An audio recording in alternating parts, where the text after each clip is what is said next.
Je vais montrer une citation de tous les jours et comment ça nous a inspiré à vouloir changer notre die-cut de boîte à pizza.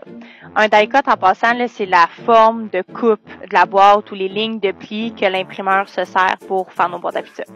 Fait que dans le fond, ça arrive vraiment souvent qu'on a de la pizza au centre de service. On a un resto juste en bas, puis des fois, on fait des tests, on prend des photos, tout ça. Fait qu'environ 2-3 fois par jour, il y a des pizzas au centre de service.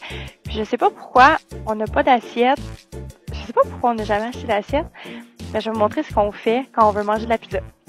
Comme ça, c'est ce qui reste de nos boîtes quand il y a seulement 2 pointes qui restent dans la boîte. Fait que dans le fond, le monde, il coupe un bout de boîte puis ils servent de ça comme une assiette.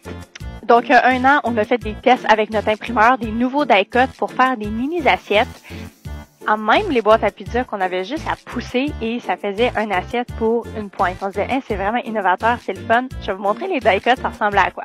Donc, ça, c'est mon drive, boîte à pizza, die-cut, test coupure intérieure pour faire des assiettes. Donc, on a vraiment fait 3 tests. Le premier test, ça marchait pas en tout. C'était comme ça.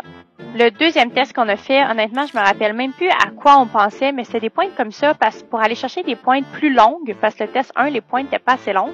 Je me trouvais vraiment drôle à dire on s'occupe de la vaisselle.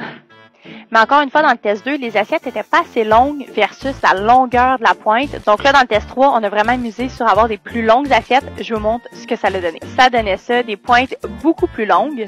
Mais là, notre problème, c'est qu'elles n'étaient pas assez larges. Bref, on a fait 3 tests. On a travaillé main dans la main avec notre graphiste pour penser à des nouvelles idées. Et main dans la main aussi avec notre producteur de boîtes.